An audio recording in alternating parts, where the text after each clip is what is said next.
So this past weekend was CONNGO, which is a buy-sell trade event that takes place at Retro Games Plus stores in the state of Connecticut.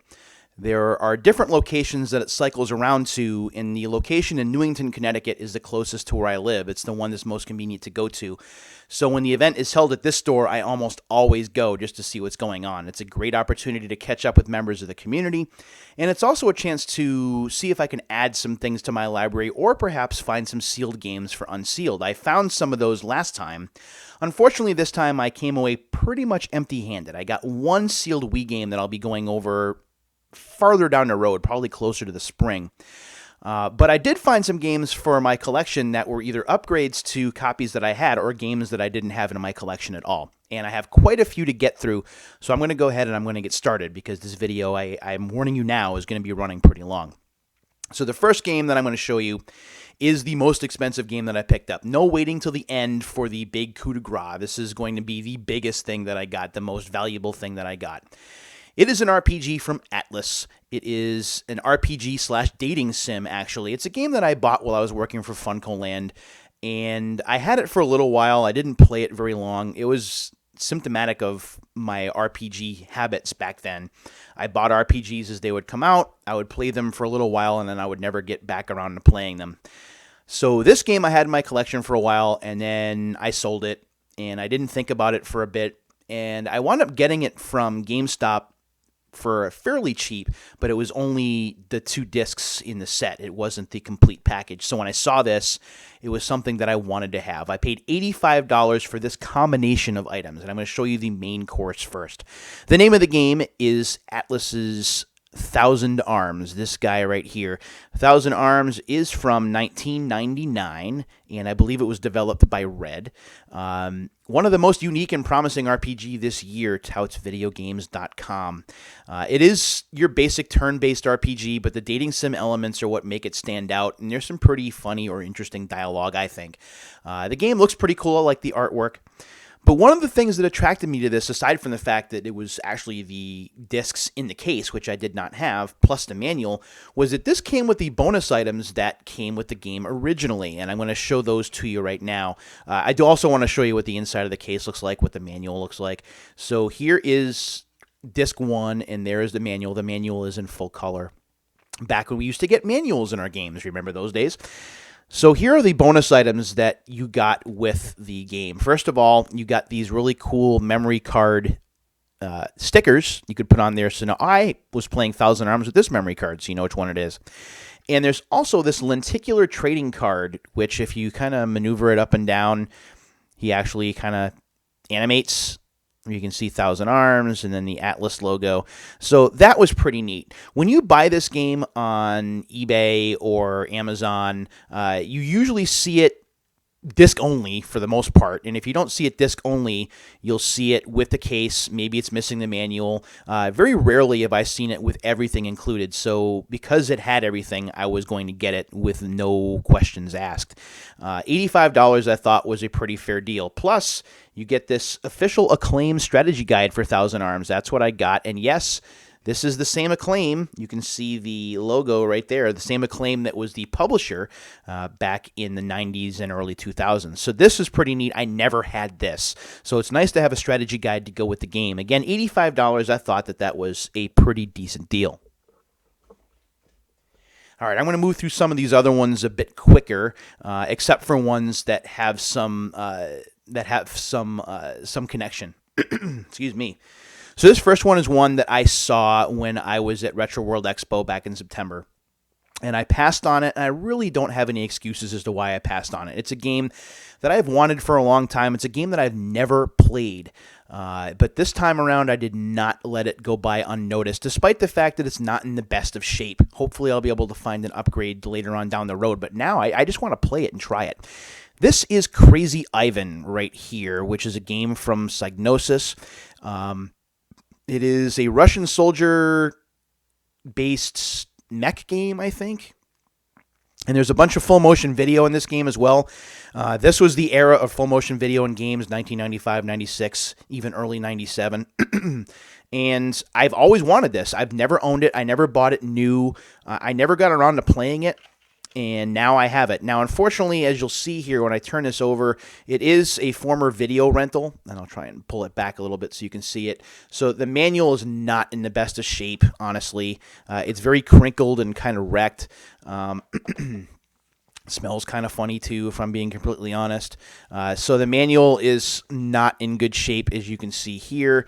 But Crazy Ivan, the only way you can get this that I know of is with the long box.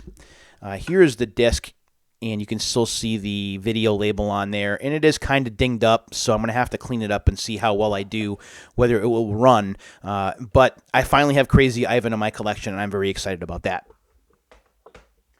Next up is another long box game, so I did pretty well with these. This is a game I have never played. It is a game that I really didn't have any interest in, but I picked this up because it is in pristine shape and is a game from 1995. This is Data East's DEFCON 5. Peace as a price, it says on the front.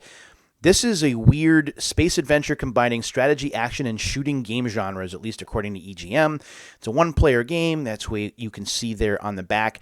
Now, this is one of those pseudo-plastic cases that has, and I'm going to turn this around so you can see it. Oh, that's pretty neat. So it has the foam insert. So I'll take that aside just so you can take a look at the game itself. That's what the disc looks like.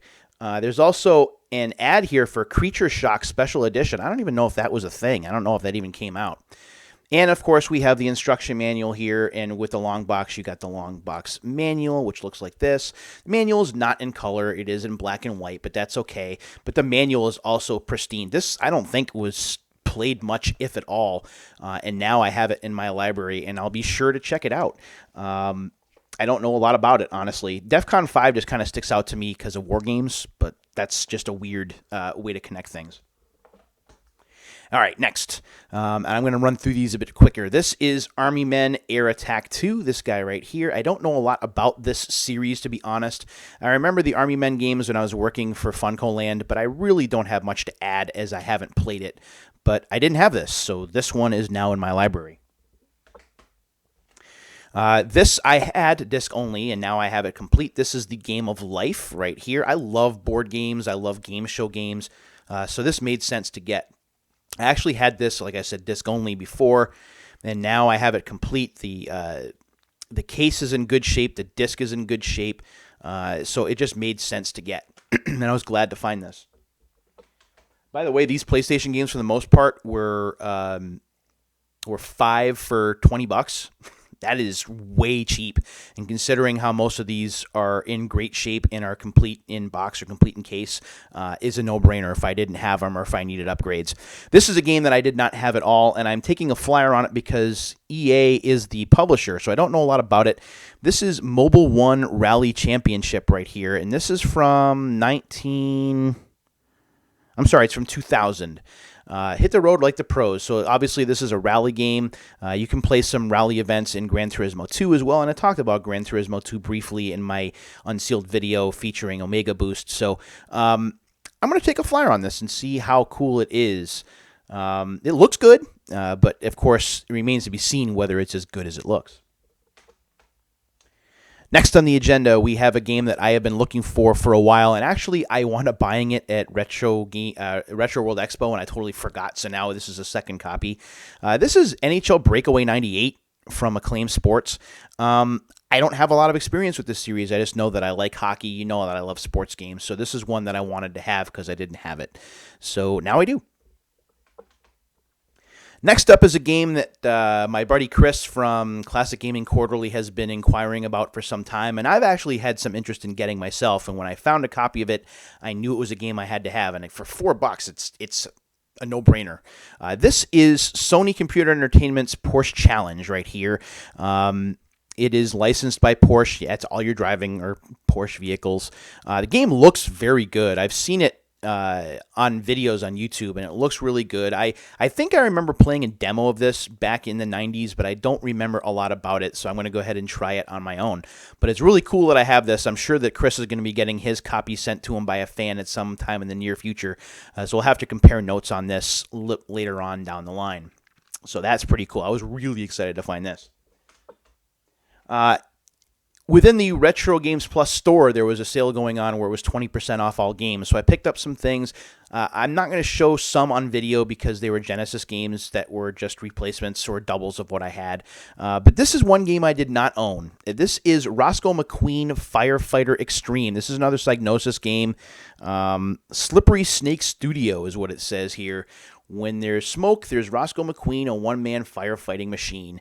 I really didn't find a lot of information on this, although I do remember us carrying it at Funko Land back in the day, and I never put it in any of the demo machines, and I don't really remember much on it. So I'm going to go ahead and try this out and see what I think of it. I'm sure it's not going to be as good as Firefighter FD41 or whatever the Konami game was for PS2, which is very, very good.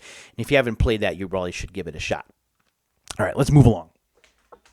This is another game I didn't own, so I went ahead and I took a flyer on it. This is ScoobyDoo and the Cyberchase right here, a team effort between THQ and WB. Is there an art? I don't know who the studio is here.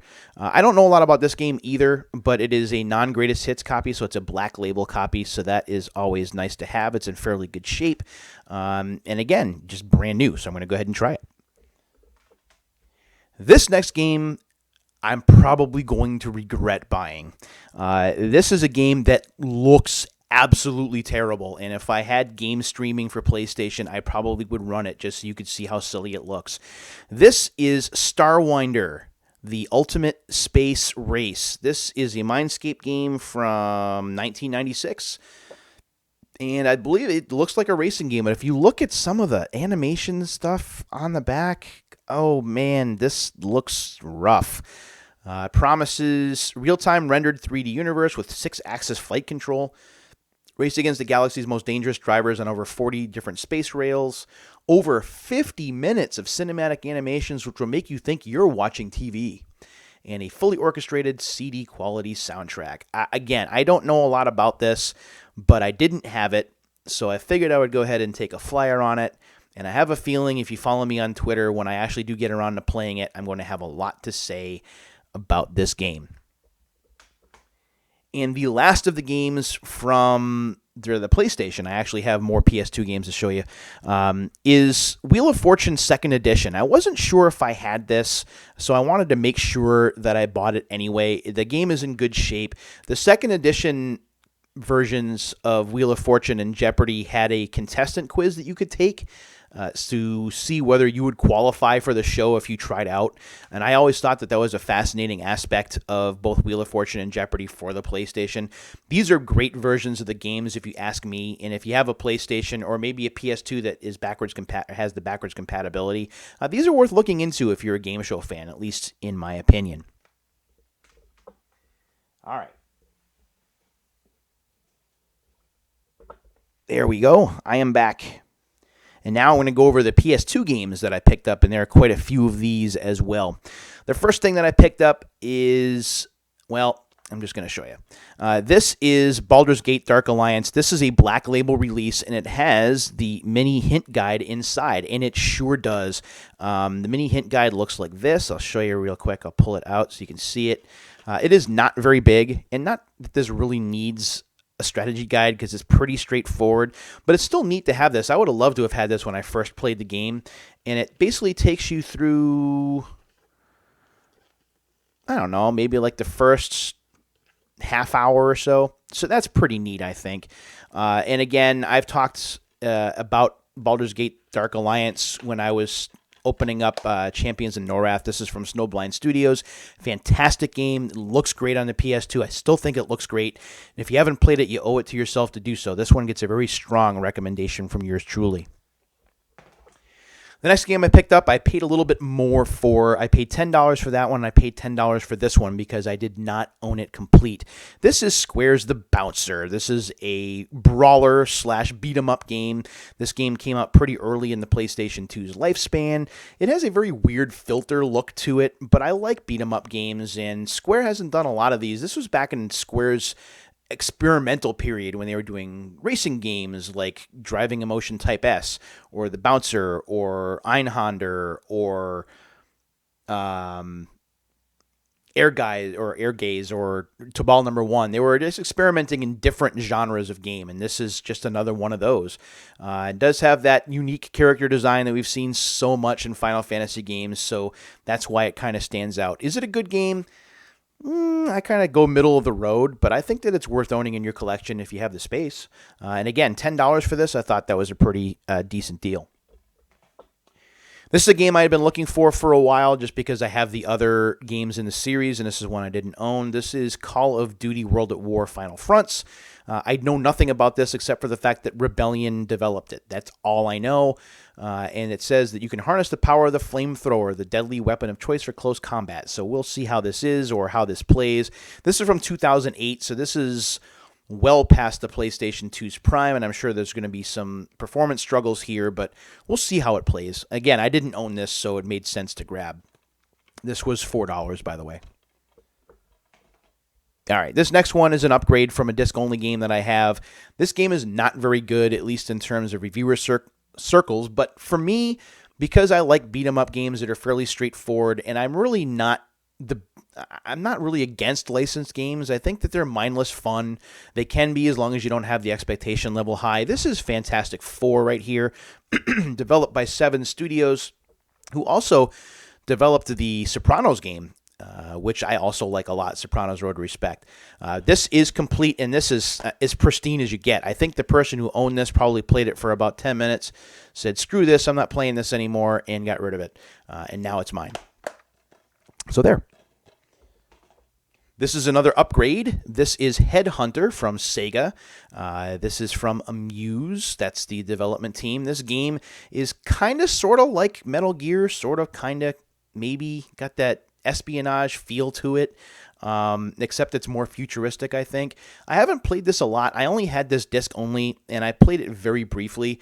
I believe this was originally a Dreamcast game, or was going to be a Dreamcast game before it made its way to the PlayStation 2, and Acclaim published this, so I think it was a Sega game, and then Acclaim grabbed the rights.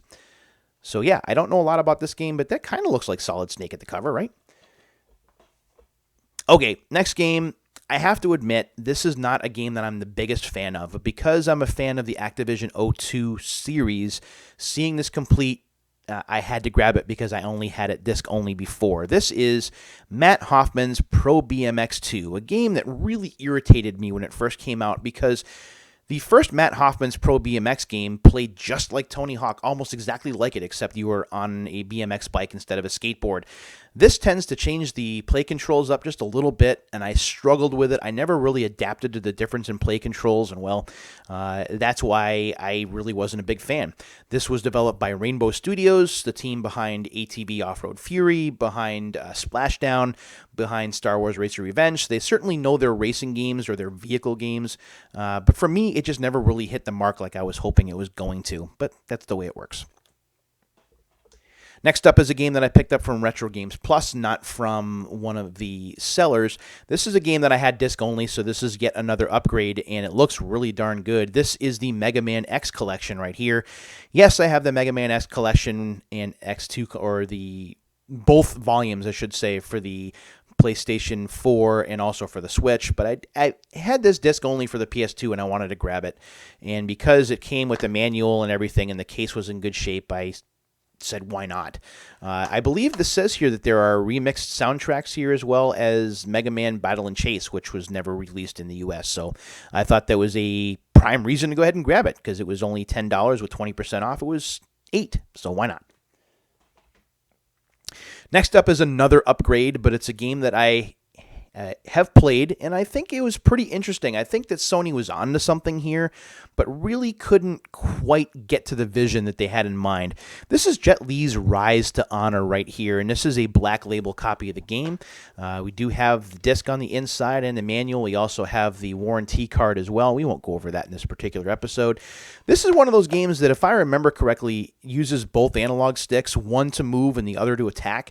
And if that's right, again, it's an interesting control style. I believe that Death by Degrees, which is the Nina Williams game from Namco, does the same thing. But yeah, I figured I would go ahead and grab this for $4. Why not, right? moving right along because we still have some games to get to, and we're almost at the 20-minute mark. This here is a game that I had for the GameCube, and I only had it disc and box only. I didn't have the manual for it. I wanted this for the PlayStation first, but couldn't find it, and now I own it. This is Rugrats Royal Ransom. I have to be honest with you, Rugrats: The Search for Reptar is one of my favorite PlayStation games, if only because of the mini golf stage. I can play the mini golf stage all day long. I love Mark Mothersbaugh's music. I love hearing the characters voiced. I have memories of Rugrats from the late 90s. Because a person that I was dating at the time, her daughter was big into Rugrats, so we used to watch it together. So that's one of those weird connections you have with a video game sometimes. So because of that, I've always had an affinity for Rugrats games, whether they've been good, bad, or indifferent. And this is one that I've wanted, so now I own it. This does have the manual, I think, included, and it has the disc as well. So this is nice to have as I further myself through my PlayStation 2 library, and I'm getting close to the 1,000 game mark, and I know that I really need to stop soon. Next up is a game that I knew nothing about. I remember that this existed, and that's it. This is The Shield, the game, which was developed by Aspyr and Point of View Entertainment and published by Fox Interactive, it looks like. I never even watched the series this is based on, so I really don't know a lot about it, but I thought as far as a narrative experience, this would be pretty cool to try out. But again, I have no background with this, so I really don't know anything about it. So when I play it, I'll let you know. Next up is a game that I had disc only. I bought it from GameStop disc only for like $3 or something. It is the third in a series of games that I am kind of okay at. But the reason I picked up this copy, the disc is in okay shape, but everything else is here. This is Sly 3, Honor Among Thieves. And this, when you open it up, actually still has the 3D glasses in there. As well as the manual and the disc. The disc is a little bit scratched up. So I'm thinking it'll still work, but I don't know for sure. But for $4 for the case and the fact that I have the game already, I figured I'd go ahead and give it a whirl and see whether it works. At least I have the case and I have everything that comes with it. It's very rare to get games back that have everything included, so that was kind of nice. And last but not least, we have Spartan Total Warrior, this guy right here. It's a game from the Creative Assembly and in the Total Warrior series. And this reminds me a little bit of Dynasty Warriors, so I figured I would go ahead and give it a whirl. You are the Spartan, you are the Total Warrior. It sounds very interesting. But again, I don't have any personal experience with it other than the fact that it reminded me of Dynasty Warriors. And with Dynasty Warriors being one of my favorite series, I figured why not. So that's a lot of games right there. And then, there we go. I have some other things that I want to share with you that I got just on Sunday, the next day. I went to Sabres, which, if you don't know, is a thrifting store. It's like a consignment store. People donate things that they don't want anymore, and then they resell them. And every so often, you find some video games in there. Now, I didn't find anything crazy or anything like that, but these were games that were just kind of sitting there, and I thought the prices were good. So I went ahead and grabbed them anyway. The first one, and it's I'm going to take it out of its case because it's not the right, it doesn't match the case doesn't match the game. So I found a copy of Wii Sports here for $4.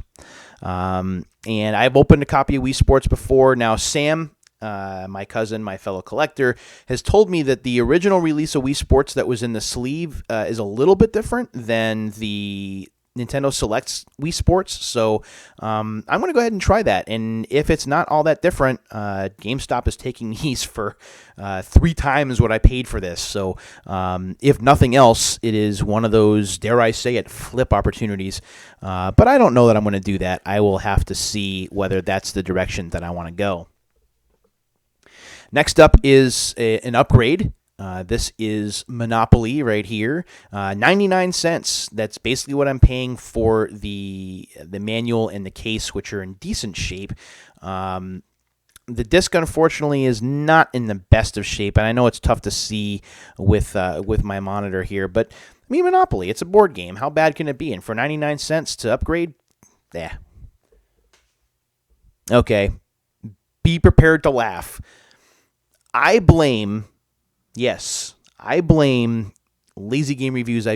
Clint, I blame you because I saw you play these games on your channel back when you were doing Let's Plays, and you were doing it with Pushing Up Roses at the time, and, well, I had to get these games for myself to see how bad they are firsthand. This here is Mary-Kate and Ashley Winner's Circle from Club Acclaim. This game is not very good. It is a game that involves horseback riding, which I know nothing about. I went on a horse once and was subsequently thrown off, so I don't know a lot about it, but for 99 cents, I figured why not. This is a game that I already have, but because these games are becoming more and more valuable, at least until the NCAA and EA kind of work out their differences, we're not seeing any of these again. This is NCAA Football 2000. This mainly uses the Madden engine, of course, but to see college football, especially on the PlayStation and the PS2, these are just nice to have. This will be nice as a backup. I don't see myself getting rid of this or trading it at any point, but we'll see. This is a game I did not have until right now. It's a game that I've had my eye on, but now I own it. This is 2002 FIFA World Cup. Now, by this point in the video game history line, the PlayStation 2, the GameCube, and the Xbox were already a thing, so there are better versions of this game, but the PlayStation was still being supported because the PlayStation was a very successful console before then. This is in good shape. The disc is in good shape. The manual looks like it's been barely touched, and I don't know a lot about this particular version of the game, so I'm looking forward to trying it for myself and seeing how it plays. I am not the biggest soccer fan, and I'm certainly not the most notable or most knowledgeable when it comes to soccer rules, so I usually play it on easy and just kind of run to the net, kind of like I would if I was playing hockey. I know it's the wrong way to play, and I know that you soccer players will be really mad, but that's the way I play these games anyway. Just a couple more to get through. This is another one that I did not own until just now, although I've had it on my wanted list. This is Scrabble. Scrabble, the board game. Not really much remarkable here. Looks like Runecraft developed this. Runecraft also, I believe, had something to do with Matt Hoffman's Pro BMX, one of the many developers that were involved in that project. And it's Scrabble. I mean, there's not really much to say about it, except it's Scrabble, and the disc is in good shape, and I didn't own it before, so now I do. Last of the PlayStation games, this is one, again, I did not own, and in fact, I'm going to have to add it to my little video game collecting app because for whatever reason, it's not there. This is Virtual Pool. Now, I suck at pool. I think I've won maybe one pool match in my entire life, and I've played like dozens. I am just not very good at it. But what caught my eye here is something about full screen, full motion video. Learn the history of the sport or take some trick shot lessons from the world-renowned pool champion Machine Gun Lou Butera. Sure, why not? There's also some music here, 8 rock, jazz, and blues tunes to enjoy while you play, 4 great pool games, realistic physics and chemistry, or geometry, I'm sorry, different subject. So why not? And again, 99 cents. I mean, you cannot go wrong with 99 cents for these games. $1 a PlayStation game, any day, sign me up. I will take them. Okay, we have one PlayStation game to get, or PS2 game to get to, and then one video game related item before we're done here. This is a massive episode. Thanks for staying with me if you stayed this long. This is World Tour right here for the PS2. This is a game that's Tony Hawk-esque, but takes place kind of sort of on a scooter. So it's maybe, I guess it's more akin to Razor Freestyle Scooter, but doesn't have the Razor licensing. There's some interesting music tracks in this game. There are a lot of unlockables. The gameplay could be better, but considering the fact that this is a budget release, I'll take it. It's not terrible. It's just not really outstanding. And this is a game that I only had disc only, so now I have it upgraded. Okay, last thing. I saw this on the shelf and I immediately bought it. Now, I don't know when this came out. It looks like it might have come out in 2010, so it came out well after the game that it's based on. But this is the official novel of the thrilling video game. This is God of War right here. I did not know that there was a God of War novel. So when I saw it, I picked it up. It cost me $1.75 for this. This was originally $15 when it came out. Offering deeper insights in the critically acclaimed God of War franchise, this novel returns us to the dark world of ancient Greek mythology explored in the heart-pounding action of God of War, the best-selling video game. So it's based on the franchise. I don't know whether it's note for note or whether there are things that go on kind of in between games, but when I read it, I'll let you know. It is more than 250 pages, and if you know me, you know I don't read books all that frequently, so if there's a book that catches my eye, you know that it is, it's got to be video game related. So, that is it. That is everything that I picked up this weekend, with the exception of, like I said, the 2 Genesis games, which for the record were Troy Aikman's NFL Football and... Gosh, I forget and Tony La Russa's Baseball 95, both for the Genesis. They were complete. It was a great weekend. I really don't do a lot of game hunting anymore because I have a ton of games. I really don't need a lot.